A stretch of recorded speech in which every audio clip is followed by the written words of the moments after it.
Selamat datang di analisis pasar kripto harian kita. Kita berada di bulan Januari tahun 2026 dan kondisi market sedang menarik untuk kita perhatikan. Sentimen pasar masih berada di zona fear dengan indeks Fear and Greed di angka 32, angka yang sama dengan kemarin, menunjukkan tekanan jual yang konsisten sepekan terakhir. Mari kita mulai dengan kalender ekonomi hari ini, lalu kita lanjut ke berita makro dan kita analisis kondisi siklus saat ini. Ingat, konten ini murni untuk tujuan edukasi dan informasi. Ini bukan saran keuangan, bukan rekomendasi jual beli, dan bukan ajakan untuk mengambil posisi apapun. Pasar kripto sangat volatil, resiko kerugian selalu ada. Lakukan penelitian mandiri dan sesuaikan dengan toleransi resiko pribadi. Hari ini, 22 Januari, kita punya satu event ekonomi penting yang sudah dirilis pagi tadi. Data Balance of Trade Jepang untuk Desember ditutup dengan surplus 157 miliar yen, jauh lebih baik dari konsensus 357 miliar yen dan perkiraan negatif 400 miliar yen. Ini menunjukkan permintaan ekspor Jepang lebih kuat dari perkiraan yang bisa sedikit meredakan kekhawatiran ekonomi global. Kita juga menatap event besar besok. Data inflasi inti PCE Amerika akan dirilis tengah malam nanti, yang jadi acuan utama The Fed soal inflasi. Kemudian ada keputusan suku bunga Bank of Japan besok pagi, dan pengumuman keputusan suku bunga Federal Reserve pada akhir Januari nanti. Kalender ekonomi minggu ini cukup padat, dan bisa jadi pemicu volatilitas di pasar kripto. Berita makro kripto pertama datang dari The Fed. Bank Sentral Amerika ini memberikan sinyal potensi pause dalam kenaikan suku bunga. Mereka melihat tanda-tanda perlambatan ekonomi dan inflasi yang masih bertahan. Ini adalah sinyal yang perlu kita perhatikan, karena kebijakan The Fed sangat mempengaruhi aset berisiko seperti kripto. Potensi pause bisa berarti likuiditas yang lebih banyak dan biaya pinjaman yang turun, yang berpotensi menguntungkan aset digital. Tapi di sisi lain, sinyal ini juga bisa mengindikasikan kekhawatiran terhadap kondisi ekonomi yang bisa menciptakan ketidakpastian. Kabar kedua datang dari Eropa. Pertumbuhan GDP zona euro untuk kuartal 4 tahun lalu direvisi turun menjadi 0,2% per kuarter. Angka ini jauh di bawah estimasi sebelumnya dan menunjukkan aktivitas ekonomi yang lesu. Kondisi ekonomi zona euro yang lemah ini bisa mempengaruhi pasar kripto. Ketika kepercayaan investor di Eropa menurun, permintaan terhadap aset non-tradisional seperti kripto kadang meningkat sebagai lindung nilai. Namun, ekonomi yang melemah juga bisa memperkuat sentimen risk-off di pasar global yang berdampak negatif ke kripto secara keseluruhan. Berita makro ketiga datang dari China. Pemerintah China mengumumkan paket stimulus fiskal dan moneter baru untuk mendukung pertumbuhan ekonomi.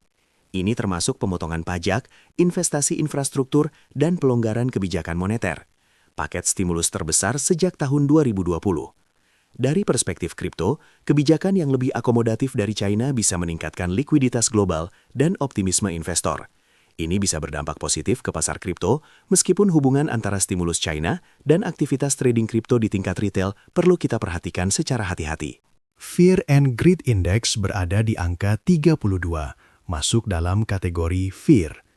Dalam sepekan terakhir, angka ini turun dari 54 ke 32. Ini artinya sentimen pasar semakin ketakutan. Indeks ini menggambarkan suasana hati pasar. Ketika angka rendah seperti ini, biasanya tekanan jual mulai berkurang dan investor mulai melihat peluang di level harga yang lebih rendah. Namun perlu diingat bahwa fear belum tentu menjadi sinyal pembelian langsung. Kondisi market lagi sensitif dan tekanan masih terasa. Bicycle Top Indicator kita pantau untuk melihat potensi puncak siklus. Saat ini, garis moving average 110 hari berada di $98.271. Sementara garis 350 hari dikali 2 berada di $202.417. Harga Bitcoin saat ini berada di sekitar $88.000, masih jauh di bawah kedua garis tersebut. Indikator ini belum memberikan sinyal kuat bahwa kita berada di puncak siklus. Secara teoritis, ketika garis 110 hari menyilang di atas garis 350 dikali 2, itu adalah lampu peringatan puncak. Namun kondisi saat ini justru menunjukkan kita masih berada di fase konsolidasi atau koreksi. Puel multiple saat ini di angka 0,8. Indikator ini mengukur profitabilitas penambang relatif terhadap rata-rata historis. Angka 0,8 menunjukkan kondisi tidak menguntungkan bagi penambang karena harga Bitcoin yang rendah dibandingkan biaya operasional.